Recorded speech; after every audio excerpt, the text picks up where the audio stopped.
Hi, how are you? Hi, good. I was just wondering about what your opinion is on the Harvard University Oh, men's the soccer team. football. Oh Yeah. my goodness. Um, Yes, I can tell about you. the Yeah. comments rating women from 1 to Right. 10 and saying which style they'd like to have sex with them. And So Harvard football team. So, well, yeah, my kind of football. My kind of football. The gay football. The one for women and homos. Not real football. The Harvard soccer team did what boys often do, which is 7, 9, 6. Locker room talk. This is how men speak.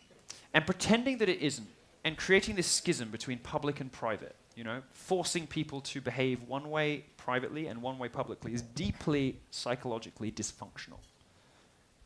Denying that men are visual animals and quite like to look at sexy women, quite like to rate them sometimes. Who cares? Is that cause to cancel an entire seasons of the sports? Of course it fucking isn't. We don't just tolerate women who behave vindictively and spitefully and cruelly towards men. We celebrate them. We put them in magazines. We often don't check their stories very carefully. Rolling Stone. We believe anything. We're told to listen and believe whatever women say. But when men do it, when men dare to express sexual interest in a woman, it's a sort of crime. It's a secular heresy. A couple of steps away from being illegal, surely. Well, you cannot deny human nature. You cannot deny people's natural instincts and impulses. Men like to look at things. Women like to, on the whole, generally, more emotional, more empathetic. Men are sort of systematizing and visual, by and large. Punishing boys for being boys is going to fuck them up. And the real victims of this are actually women. Because although it is bad for men, and although men end up a little alone, they can retreat into porn and video games and each other's company and sports and, working out all the rest of it. Women in their 30s who are still single are fucking miserable. I don't know a single woman in their 30s without a boyfriend who's happy.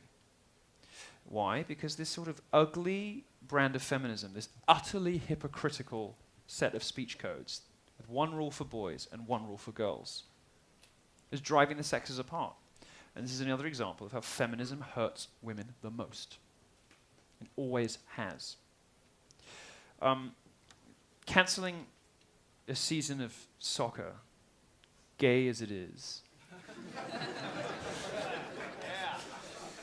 I mean, please. Ice hockey. Basketball, you've got so many good sports. Well, not if you're white, I guess, but talk about structural racism. Try being a white guy who wants to play basketball.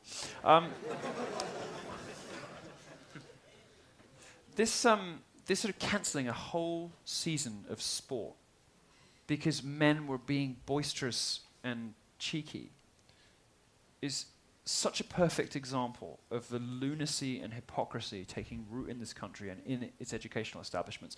This is precisely the place that men should be letting off steam, that women should be finding out what they like, what they don't like, that the sexes should be sometimes awkwardly, sometimes confusedly, very often harmoniously, finding out about each other, working out what's okay and what's not okay. Universities have no place interfering in people's private lives like that. No place legislating how people speak. And no place punishing boys for being boys. It's pathetic. And I think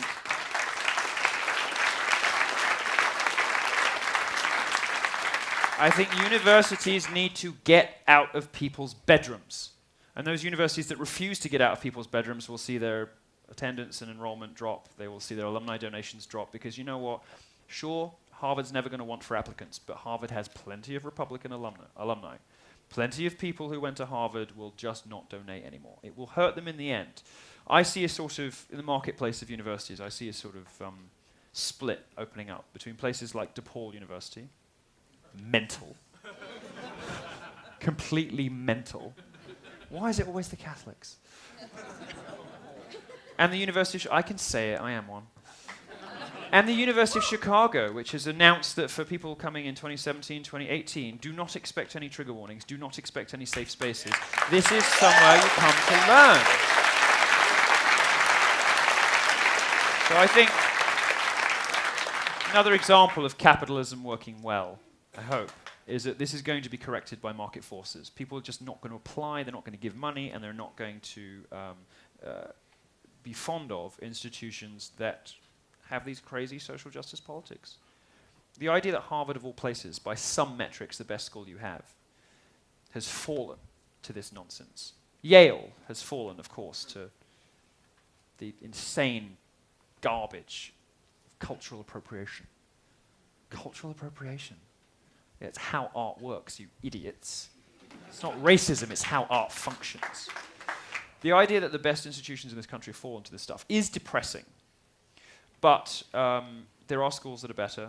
Everybody I meet now who asks where to apply, I tell them to go to the University of Chicago.